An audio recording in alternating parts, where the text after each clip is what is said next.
یہ ناممکن ہے کہ دین موجود ہو اور علماء دین موجود نہ ہو۔ نہیں جی وہ علماء تو گئے جو بڑے زاہد تھے، گفتار میں کردار میں اللہ کی برہان تھے، وہ علماء تو گئے۔ وہ علماء گئے تو اس وقت کے علماء کے جو عوام وہ بھی گئے، تو تم کس درجے میں ہو؟ اگر دین بچا ہوا ہے نا تو دین علماء کی وجہ سے بچا ہوا ہے۔ دین موجود ہے تو یہ ناممکن ہے کہ علماء موجود نہ ہوں۔ علماء حق موجود ہے، یہ نشانی ہے کہ دین موجود ہے۔ دین موجود ہے، یہ نشانی ہے کہ علماء حق موجود ہے۔ یہ دونوں ایک دوسرے کے لیے دلیل ہیں۔ اللہ اکبر، لا الہ الا اللہ۔ بس علماء کو تلاش کرنے کے لیے اپنی انا مارنی پڑتی ہے، اپنی ایگو کو ذبح کرنا پڑتا ہے، سمجھ آئی؟ کسی ڈاکٹر، انجینئر یا جہالت کے گڑھ سے وابستہ ہونے کی بجائے اولی الامر سے علماء سے وابستہ ہو جائیں۔ علماء سے وابستہ ہونے کے لیے مادیت سے بالاتر ہو کر روحانیت کا سفر کرنا پڑتا ہے۔ اب جب مادیت سے بالاتر ہو کر روحانیت کا سفر شروع کر دیں گے، علماء مل جائیں گے۔ اللہ اکبر۔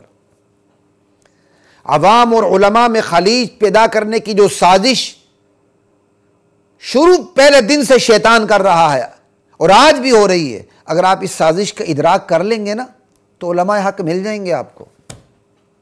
اللہ اکبر۔ مفتی گوگل سے جان چھڑا لیں، علماء مل جائیں گے آپ کو۔ ہر شعبے کے اہل لوگ تعلیم کے مراحل سے گزرتے ہوئے، اساتذہ کے واسطے سے تعلیم کے مراحل سے گزرے ہیں، اس حقیقت کا ادراک کر لیں گے، علماء مل جائیں گے۔ دور نبوت میں ہر صحابی عالم نہ تھا، اس دور میں بھی علماء ہی سے رجوع ہوتا تھا۔ اللہ اکبر۔ اس حقیقت کا ادراک کر لیں گے نا، علماء حق مل جائیں گے۔ بے اعتباری کے اس دور میں علماء پر اعتبار سے متعلق قرآن و سنت کی ہدایات کا مطالعہ کر لیں، علماء مل جائیں گے۔ اللہ اکبر۔ اہل کی بجائے نااہل لوگ دین بیان کر کے عوام کو گمراہ کریں گے۔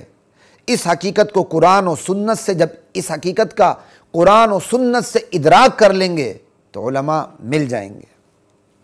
اللہ اکبر۔ بھئی آخر جعلی نوٹ کی بھی تو نشانیاں ہوتی ہیں، اصل نوٹ بھی تو اپنا نشان رکھتا ہے۔ ان پڑھ لوگ تک اصلی اور جعلی نوٹ میں شناخت کر لیتے ہیں۔ کیوں؟ ضرورت ہے بھائی، کم از کم اتنی ہی ضرورت کا احساس علماء کا کر لیں، علماء مل جائیں گے۔ سمجھ آئی بات کی؟ اور جب علماء مل جائیں تو یہ ہے علماء کی پہچان لازم ہے۔ خیر و شر کے ہجوم میں آپ نے علماء حق کو تلاش کرنا ہے۔ جب علماء حق مل جائیں، قرآن کی موٹی موٹی باتوں کو دیکھ لیں، قرآن جو بنیادی عقائد بیان کرتا ہے وہ کس طبقے میں موجود ہے؟ کیا وہ طبقہ پھر چھوٹے چھوٹے مسائل پہ الجھتا تو نہیں ہے؟ قرآن نے جن مسائل میں آپ کو نہیں الجھایا وہ ان میں الجھنا شروع تو نہیں کر دیتا؟ بس دو باتیں ہیں، موٹے مسائل میں وہ سمجھوتا تو نہیں کرتا، چھوٹے مسائل میں وہ لڑتا تو نہیں ہے۔ بس قرآن کا مطالعہ کر لیں، آپ کو معاشرے میں علماء مل جائیں گے۔ جب آپ کو علماء مل گئے تو پھر علماء کی صحبت اختیار کریں۔ علماء، ایک فرض آپ نے ادا کر لیا، علماء حق کی تلاش۔ دوسرا فرض اب آپ پر واجب ہے، ضروری ہے کہ ان کی صحبت اختیار کریں۔ یا ایھا الذین آمنوا اتقوا اللہ، اے ایمان والو اللہ سے ڈرو، اللہ سے تقوی اختیار کرو۔ کیسے؟ وکونوا مع الصادقین، طریقہ بھی بتا دیا۔ تقوی کیسے آئے گا؟ صادقین کے ساتھ ہو جاؤ، ان کی معیت میں چلے جاؤ۔ سب سے بڑے صادق و امین نبی کریم صلی اللہ علیہ وسلم تھے، ان کے بعد کون ہوگا؟ وہ ہوں گے جو نبی کے وارث ہیں۔ تو نبی کے وارث کون ہیں؟ انبیاء، علماء۔ العلماء ورثۃ الانبیاء۔ علماء کی صحبت اختیار کریں، کونوا مع الصادقین، ان کی مجلس اختیار کریں، ان کی صحبت میں بیٹھیں۔ ٹھیک ہے؟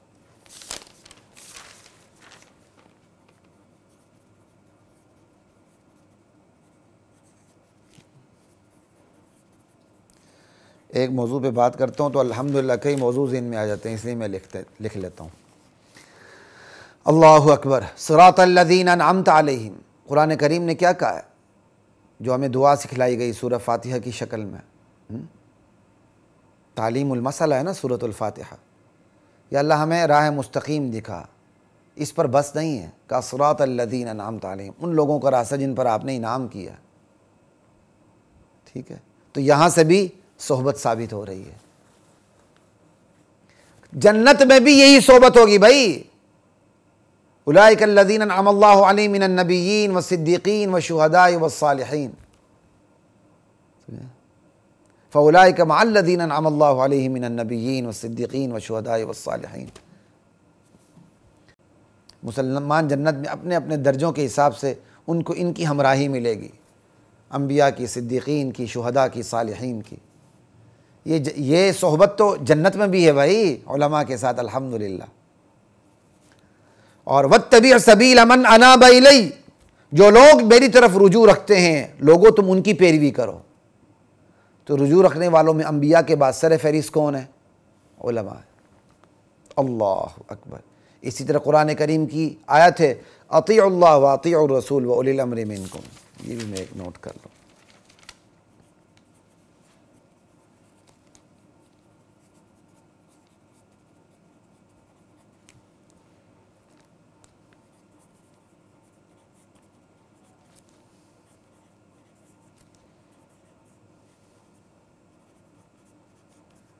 اللہ اکبر۔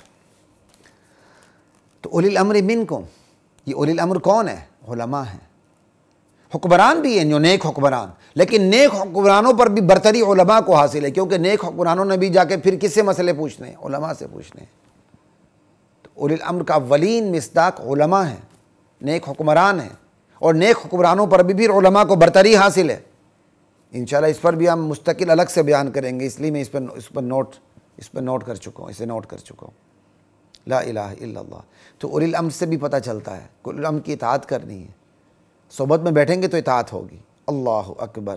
پھر یہ بھی یاد رکھیے نبی علیہ السلام نے فرمایا تھا ایک وقت آئے گا اللہ تعالیٰ علم کو اٹھا لیں گے۔ علم کو اٹھانے کی یہ صورت نہیں ہوگی کہ آپ کتاب کھولیں گے تو عبارت غائب ہو جائے گی، نقوش کھرچ لیے جائیں گے، نہیں، علم کے اٹھانے کی صورت یہ ہوگی بقبض العلماء، یہ بات تصویریہ ہے، اللہ علماء کو اٹھا لیں گے۔ علماء کو اٹھانے کی صورت میں علم کو اٹھا لیا جائے گا، پھر لوگ جاہلوں کو اپنا پیشوا بنا لیں گے، جاہل پہلے ہی گمراہ ہوں گے، ان سے مسئلے پوچھے جائیں گے، فضلوا واضلوا، خود گمراہ ہوں گے، مسئلے بتا کے گمراہ کریں گے۔ اللہ اکبر۔ تو اس لیے علماء شر علماء خیر کی تمیز نہیں کریں گے تو جو علماء شر ہیں وہ خود گمراہ ہیں، آپ ان سے پوچھیں گے وہ آپ کو بھی گمراہ کر دیں گے۔ علماء کے بغیر کام چلنا ہوتا نا تو انبیاء کا نزول ہی نہ ہوتا۔ بہت بڑی بات کہہ رہا ہوں، کان لگا کے سنیں، علماء کے بغیر کام چلنا ہوتا تو انبیاء کا نزول بھی نہ ہوتا، براہ راست کتابیں اتار دی جاتی،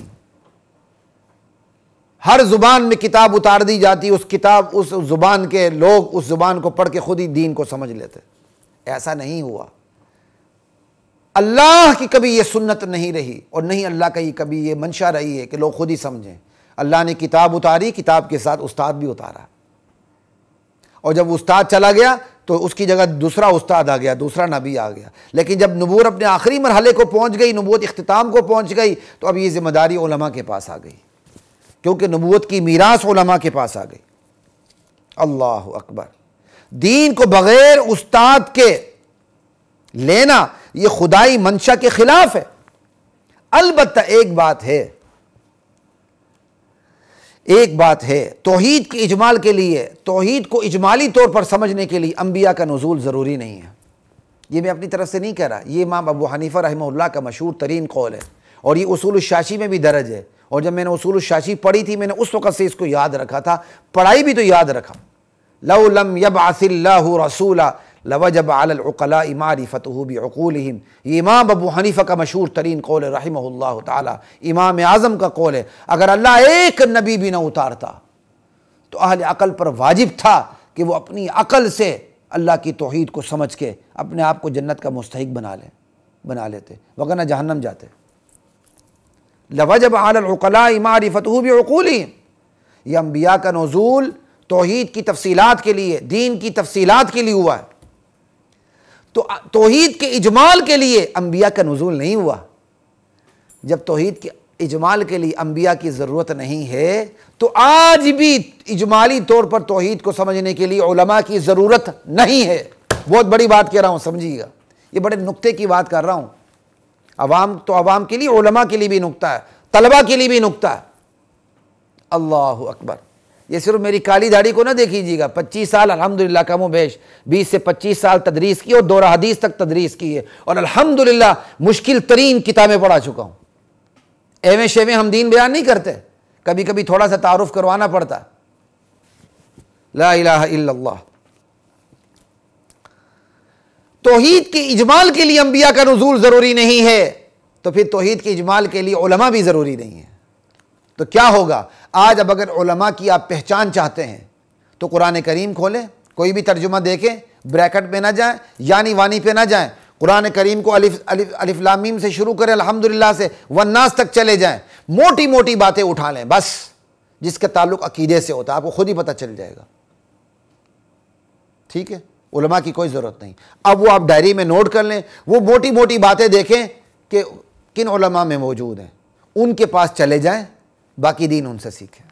یہ موٹی موٹی باتیں کیا ہیں؟ سب سے بڑی بات، اللہ اپنی توحید میں وحدہ لا شریک ہے، اللہ اپنی ذات میں، صفات میں، اختیار میں، اقتدار میں وحدہ لا شریک ہے، اللہ عالم الغیب، امام الانبیاء بھی عالم الغیب نہیں، اللہ حاضر ناظر، امام الانبیاء بھی حاضر ناظر نہیں، اللہ کے پاس سارے اختیارات، اللہ نے اپنے الہی اختیارات اپنے کسی نبی کو بھی سپرد نہیں کیے، اللہ تقدیر کا مالک، اللہ نے یہ اقتدار، یہ تقدیر کسی نبی کے ہاتھ میں بھی نہیں دی ہے۔